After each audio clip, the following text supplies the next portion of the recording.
The Empire has a history that stretches back for more than 2,500 years, but much has been forgotten or lost in the intervening centuries.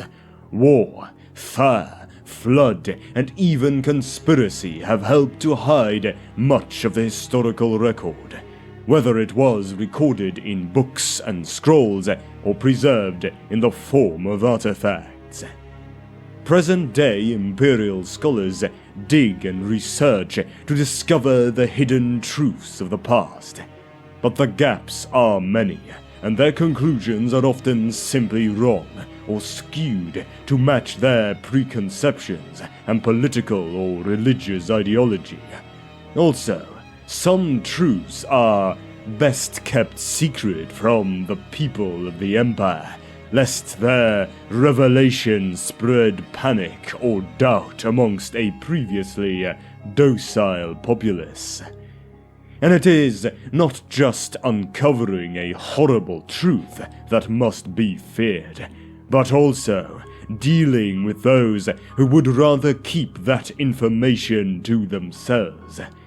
In the Empire, the dedicated students of history had best keep a blade ready and be handy with its use.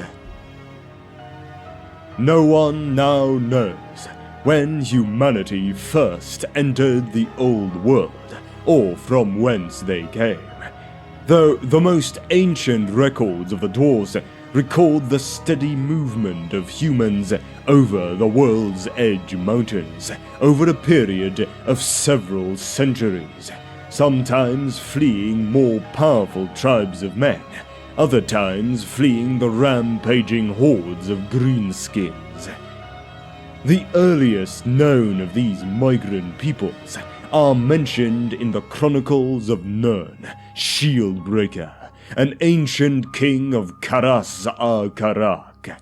The golden leaf of this folio, stamped with the most ancient Khazalid runes of the dwarves that no outsider is allowed to see, record a pastoral human tribe who worshipped the earth itself in the form of the Earth Mother, a religion now remembered as the Druidic Old Faith. Timid around the highly martial dwarves and persecuted by other tribes in their home territory, they vanished into the forests of the central old world and faded from view. Dwarf scholars who have lectured on early history estimate that this occurred around minus 1500 IC, some 1500 years before the coronation of Sigmar as the first emperor. Perhaps some 500 years later, in minus 1000 IC, Dwarven Khazalid inscriptions on the walls of Blackfire Pass mark the passing of a massive confederation of tribal peoples from the future lands of the Border Princes and the steppes beyond the World's Edge Mountains. Dwarven historical lays from this time also speak of the migration of the humans. Great danger there was in the east, in the lands of our enemies, and the clans of the manlings fled west, ignorant of the arts of steel and warcraft. They had no weapons that could stand before the goblins and their allies. They gave us gold, cattle, and salt, and we let them pass, protected by our shields. Scholars have noted that many of the tribes listed by the dwarf lay bear names very similar to those who later founded the Empire: the Unberogen, Tutokin, Merokin, and Teutonic among them. Unlike the peaceful agricultural tribes that had preceded them in migrating into the heart of the old world, the newcomers were aggressive and the bearers of a culture based on raiding each other for cattle and women. While they could not stand up to the greenskins' iron weapons, their bronze blades and chariots were more than a match for the obsidian and flint of the existing Old World human tribes. Within a century of their arrival, the ancestors of the Teutogen, the Unberogen, and the other founding imperial tribes had displaced the older peoples and taken the best lands of the central Old World for themselves.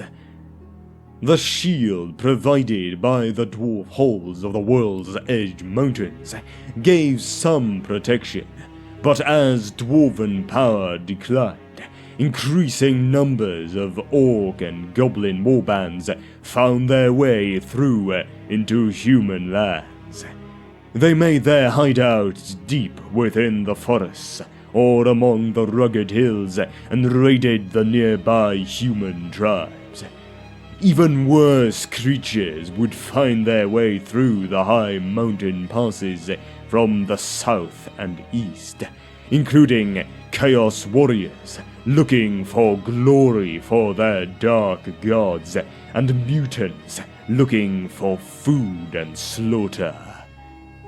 These growing threats led to the development of the first true human fortified towns and villages in the lands of the central Old World that would become the Empire.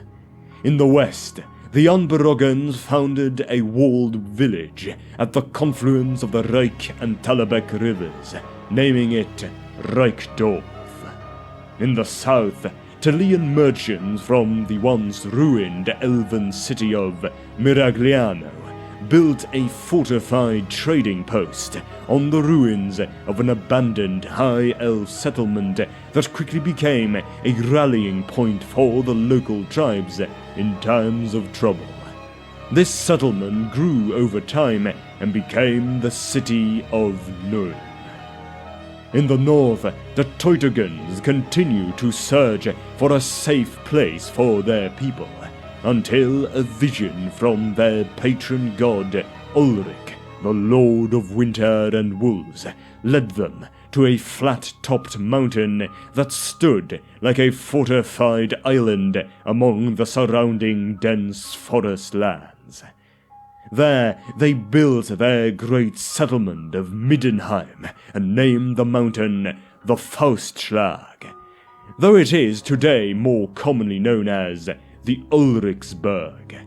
This phase of early settlement continued for nearly 1,000 years, -1000 to -1 IC, until the coming of Sigmar and the crisis of the Great Orc Invasion. And now, the rise of Sigmar Unberogen. Together, I cannot do this alone. I need my sword brothers with me. Swear with me, my friends. Swear that everything we do from this day forth will be in service of this vision of a united empire of man. From Sigmar Heldenhammer, the first Emperor. Unsurprisingly for a man who founded the greatest nation of the old world, and then topped off his accomplishment by becoming a god, the origins of Sigmar Heldenhammer are shrouded in myth and legends.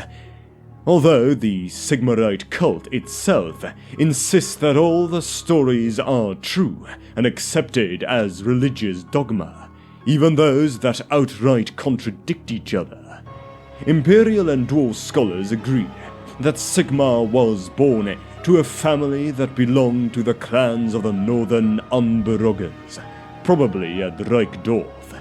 His birth came in a dangerous time, for there was frequent conflict with the Merogans and the Teutogens, as well as the ever-present threat presented by the Greenskins. Sigmar cult legends say that a twin-tailed comet raced across the heavens on the night of Sigmar's birth, a sign of the gods' blessings upon the infant and a herald of the great changes he would make. Young Sigmar grew to be a powerful warrior, even as a youth, and his kinsmen marveled at his ferocity and sheer prowess. In his 15th year, Sigmar was alone in the woods somewhere south of Reichdorf. The exact place has been lost, but some Sigmarites believe it is near Kemperbad, when he heard a band of orcs stomping through the underbush. The orc warband, led by the black orc Vagraz Head Stomper, had ambushed a massive dwarf trading convoy from Karaz-Karak and was returning to camp with the spoils and battered dwarven prisoners.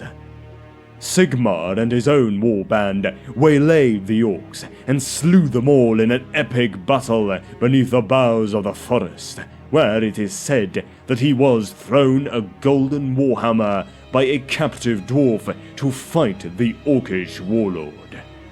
Recovering after the battle, Sigmar learned that he had saved the life of none other than Kurgan Ironbeard, the king of Karaz-Karak, who had been captured by Vagraz Headstomper along with several of his kinsmen. The grateful dwarf monarch rewarded the Unberogen warrior with an amazing magical item, the Warhammer Gal Maraz, whose name means Skull Splitter in the dwarven tongue of Khazalid. Allowed to keep the weapon that allowed him to slay the orcish warlord, the two soon became fast friends, and dwarf and man often fought side by side against the growing tide of orcs and goblins. When not fighting greenskins, Sigmar was also busy building his own empire, for he had a vision that mankind would only survive if it stood united against the many and growing dangers threatening it in the old world. Through a combination of guile, diplomacy, bribery, and war, Sigmar brought the various human tribes into his Unberogen-led confederation, with him as its acknowledged leader. He traveled the central old world with his closest friends and his growing Unberogen army, aiding the other tribal warlords in defense of their people and slowly earning their trust. One by one, the leaders of the human tribes pledged their support to Sigmar and his Unberogen. Yet several of the tribes still refused to join Sigmar's growing tribal confederation, or were openly hostile and threatened to make war upon the Unberogen and their allies. The tribe of the Bretonii, which had no desire to become a part of the growing tribal confederation, decided to migrate to the west, eventually settling in the region of the old world that would become Bretonia. These people, united in a similar way under their leader and first king, Gilles le Breton, would eventually found the Kingdom of Bretonia. The Teutogons and their chieftain, Arthur, chose to terrorize the neighboring tribes, murdering and pillaging as they chose, refusing to give up the old ways and join with Sigmar. Arthur declared that he would not bow to any man, nor allow his people to give up their ancient heritage. The Teutogons' defiance represented a major challenge to Sigmar's dreams of a united human front against the Greenskins. If the Teutogon chieftain was not defeated, then the other tribes in his confederacy would always have an alternative to unity, and the Confederacy would prove to be only a fleeting alliance that would break apart as soon as the overall threat of the Greenskins was defeated, rather than becoming the foundation for a new and better human society as Sigmar wished. As a result, he set out to challenge Arthur and defeat him publicly. He climbed by hand to the top of the mighty mountain Faustschlag, where the Teutogan settlement of Middenheim lay, and fought Arthur to the death in his own throne room. The Knights of the White Wolf, the elite Teutogan warriors who venerated the god Ulrich and had been Arthur's personal warband, pledged from then on to serve Sigmar as his personal guard. Once the Knights of the White Wolf pledged to serve Sigmar as their king and chieftain, the rest of the Teutogan also pledged their allegiance, seeing the favor their god Ulrich had bestowed upon him. All the human tribes of the Central Old World were at last united under Sigmar's leadership. Sigmar then wasted no time. According to legend, in -1 IC, he summoned the tribes to a great area which would one day be the Mootland in the lands of the Eastern Burgundians, and laid his case before them. He recounted all the atrocities committed against humanity by the Greenskins, the burned steadings and murdered families, the stolen cattle and fouled wells. He told them of the danger looming in the mountains, of the huge orc horde the dwarves were struggling to hold back. Sigmar implored the gathered tribes not to meet the orcs and goblins as they had in the past, standing apart from each other, refusing to lend aid and combine their forces when needed. That would only lead to their defeat and deaths. His voice rising with a terrible rage that was felt throughout the gathering, Sigmar called on all the tribes of man to unite and make their common stand with the dwarves, calling it the crucible of a new nation. As recorded in the Book of Origins, Sigmar's final shout of "To war!" was answered with a cheer so loud that the dwarves heard it as far away as Blackfire Pass. History records that Sigmar's army arrived just in time, as the orcs finally breached the wall King Kurgan had built across Blackfire Pass.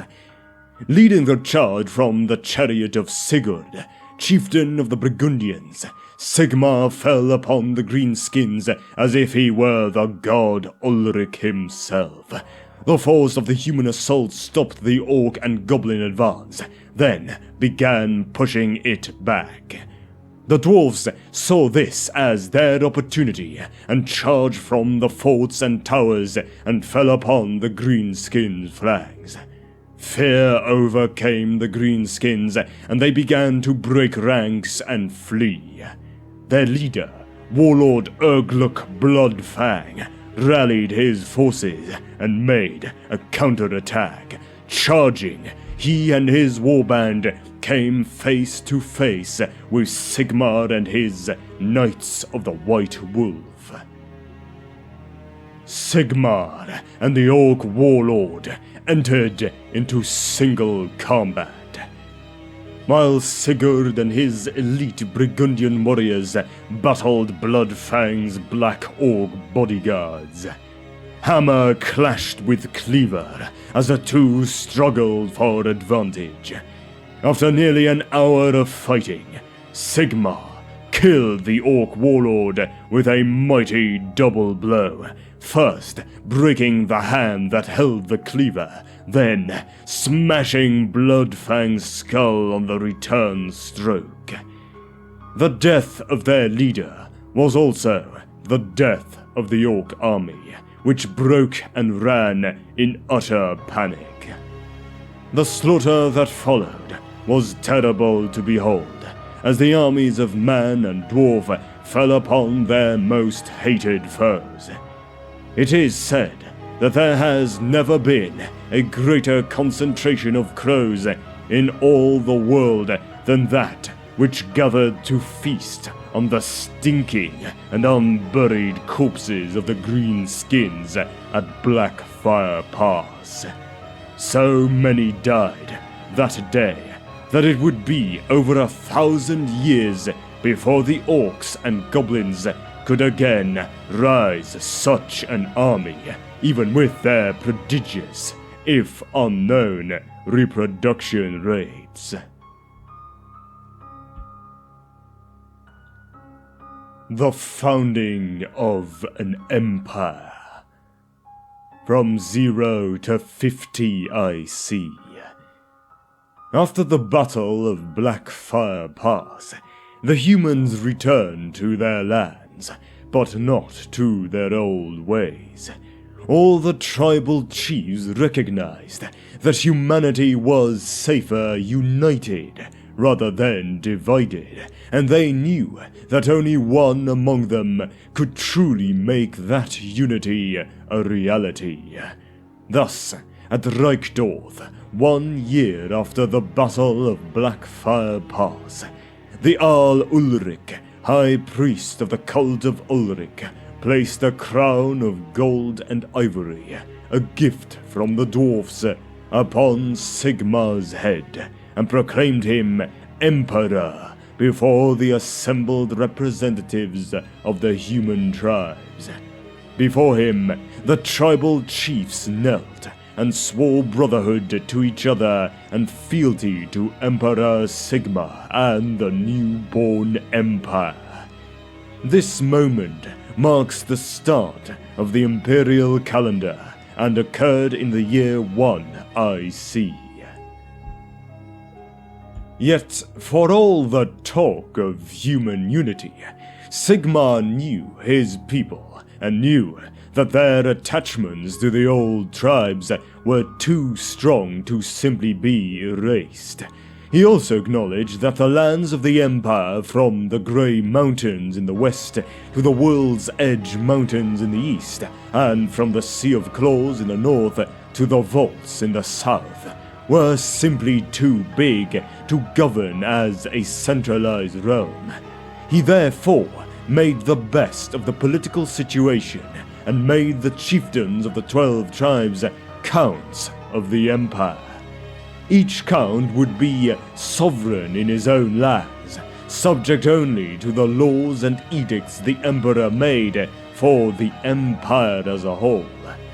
The tribal lands became the original 12 great provinces of the empire. Alaric the Mad, a dwarf runesmith, forged 12 great magical rune blades, called Rune Fangs, for each of the tribal chieftains who had sworn to follow Sigmar and who would become the first counts of the empire. The years of Sigmar's reign were a time of peace and growth for the empire.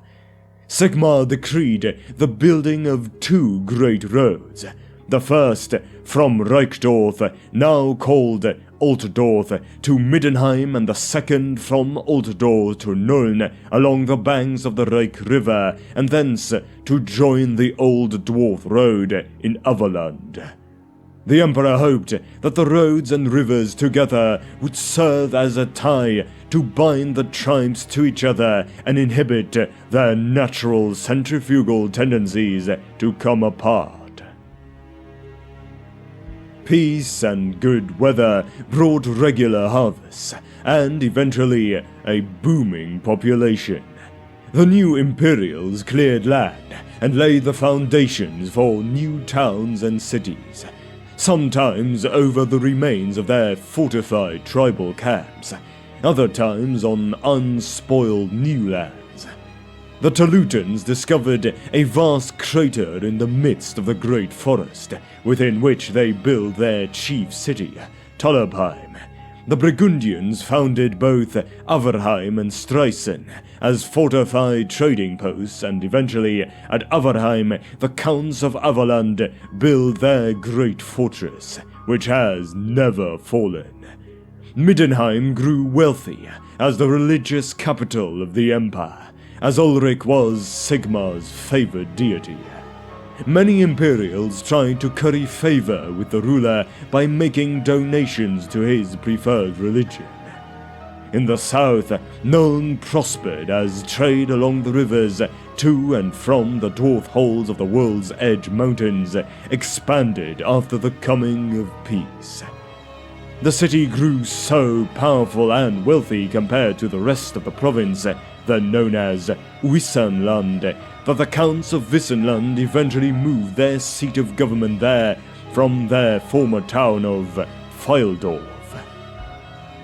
Then, after 50 years after ascending the throne, Sigmar announced his abdication to the assembled counts and the high priests of the various cults. My work here is done. The Empire is prosperous and united, and in your good hands it will continue to be so. But I have work I must finish, a task left undone, and I must return Gal Miraz to its maker. With that, the first Emperor placed his crown on a table, shouldered Gal Miraz, and walked out the door to an unknown final fate. Thus did Sigmar depart the lands of his empire, to the bewilderment and grieving of his peers, in a manner some have compared to the fearsome warrior god of the dwarven race, Grimnir the Fearless. He emerged from the forests onto the eastward plains, where he was flanked on either side by a massive, grey-headed wolf and a towering boar with tusks of black iron. As Sigmar made his way up the eastern hills, his grim eyes set upon the World's Edge Mountains. The great lord's bestial allies came faithfully at his heels, the wolf with its strength and courage, and the boar with its wit and tenacity. Sigmar disappeared into the east, pausing once to look upon his great works and take pride in all that he had accomplished, and even more so in the knowledge that the glory of his people would only grow. No longer did they require his earthly guidance, nor heirs of his blood too. For the land and unity he had created was greater than any one man, any one dynasty. It belonged to the people it had been made for, and it would be guarded by their strength, existing eternally in their minds and souls.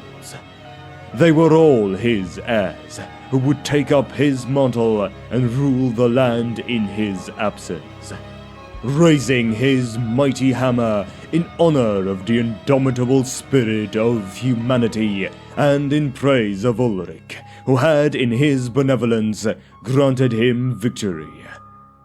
He offered one final goodbye to the people he so loved, and thus turned towards his destiny without another backward glance.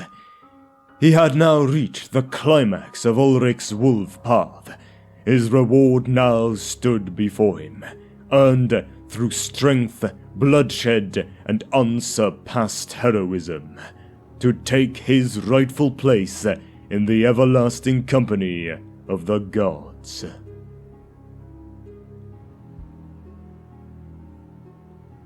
An era of conquest and prosperity. From 73 to 1000 IC. The gathered counts were faced with a major crisis. Sigmar had never married and, as far as anyone knew, had never produced an heir, nor had he left a will designated who should succeed him on the imperial throne. Never, in the 50 years of his reign, had anyone even considered the question of succession. Several among the counts claimed the throne, some on the basis of being the most skilled in war or politics, while others claimed the favor of the gods, or even a secret promise from Sigmar that they were his heir. The arguments in the Reichhaus grew acrimonious, and the threat of civil war loomed large. When a priestess of Raya, who was in the retinue of the Count of Stirland, suggested an election, let all the counts renew their vows of brotherhood, and then let each explain why he or she should take the imperial crown. The first to get a majority of the votes of his or her peers would become the new emperor or empress. Determined to avoid civil war, the counts agreed and retired to the great hall of Reichhaus to deliberate. After 3 days passed amidst promises, threats, and a great many exchanges of gold, the Jarl Ulrich came forth to announce their new leader, Emperor Fulk of Wissenland. As part of the agreement, the counts determined that each new emperor should be chosen from among them, and that the person so chosen could move the imperial capital to his state's chief city. They also elevated a powerful noble of the Reichland to become the first count of that province. In recognition of their role in choosing the emperor, the counts changed their titles to Elector Counts of the Empire. Less than 25 years after Sigmar's disappearance, during the reign of Emperor Hennest in Nuln, a mendicant friar named Johann Hellstorm appeared in Altdorf telling of a new god, the Emperor Sigmar himself. With a wild gleam of enthusiasm in his eyes and the strength of utter conviction in his voice, he preached the word of Sigmar Divine to all who would listen, even gaining acolytes from among the priests of the already existing cults. Not all welcomed his words. Much of the clergy of the other gods dismissed Hellstorm as a madman, his visions a sign that he had been eaten moldy bread. What he claimed verged on blasphemy, for he claimed to have seen a vision that Ulrich himself placed a crown upon Sigmar's head, anointing him as a god and making him the chief of the divine pantheon of the old world. Some wanted him killed, but others proved more tolerant. Hellstorm's new cult preached the unity of the Empire and obedience to the Emperor and the Elector Counts, and so this small cult gained permission to build a temple in Sigmar's home city of Altdorf, with Johann Hellstorm as the first Grand Theogenist of the cult of Sigmar. As the centuries passed, the Sigmarite cult would grow wealthy and politically powerful. Sigmar's worship became so popular in Reichland and Stirland that it practically supplanted the cult of Ulrich in those states, much to the latter cult's irritation. Money from gifts and rents from donated lands flowed into the Sigmarite cult's coffers, until the Grand Theogenist rivaled the wealth and power of the Elector Counts, and the cult began to clamor for their own electoral vote in imperial elections. Emperor Fulk moved his imperial capital to his home city of Null, where it stayed for several centuries, as his heirs succeeded in having themselves elected time after time. This was an era of growth and great vigor for the Empire, as its growing population looked for outlets for their energy. Not satisfied with merely filling in and developing the lands they already possessed, the Elector Counts looked to expand their province's territory and their power relative to one another. From the years of the 5th and 10th century IC, a period imperial historians call the drive to the frontiers, the counts and emperors moved to extend the empire to what they felt were its natural borders. The counts of Ostland and Talabakland aggressively colonized and expanded into the northern lands of what is now Kislev, claiming all the land to the mountains and the river Linsk. But their settlements were rarely successful. Most fortunate were Talabakland's efforts to expand into the land to its southeast. Originally ruled by the heirs of Adalhard of the Ostrogoths, the towns of Ostermark became Talabakland's east march, later regaining their independence when they became the League of Ostermark. Sturland and Avaland, meanwhile, aggressively expanded into the less fertile eastern regions of their home provinces, pressing into the foothills of the World's Edge Mountains the dwarfs claimed as their own, which led to occasional violent clashes.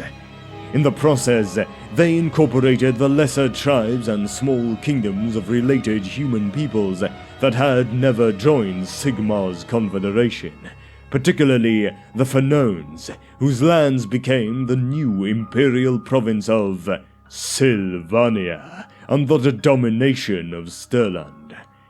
The emperor most associated with this period is the 6th century IC emperor Sigismund the Conqueror, who not only defeated the king of the Teutones and added the Teutonsric land to the province of Westerland, now the Wasteland, but also crossed the Grey Mountains to create the West Mark on the Bretonnian side of the mountains, and invaded the southern lands of the Border Princes, then a wild, tribal region, to found the province of Lichtenberg, and built a series of castles to protect the empire's southeastern flank. One area eluded all attempts at conquest: the forested wood elf realm of Lorelorn, to the northwest of the empire. Claimed by the Elector Counts of Drakvald, Middenland, and Vesterland, the Wood Elves acknowledged no human overlord and defeated all attempts to conquer them by force. They won their most spectacular victory in 897 IC, when they overwhelmed the army of the Drakvalder Count, whom history remembers only as the Unlucky. The defeat was so crushing that it set the stage for Drakvald's own later degeneracy and eventual disappearance as an imperial great province. By the 10th century IC, the empire had reached the pinnacle of its size and achievements. No power in the old world could match it, and there was talk amongst its rulers of one day governing the whole of the old world. Blind with hubris, the people of the empire could not see the growing cracks that would one day bring the whole imperial structure crashing down around their heads.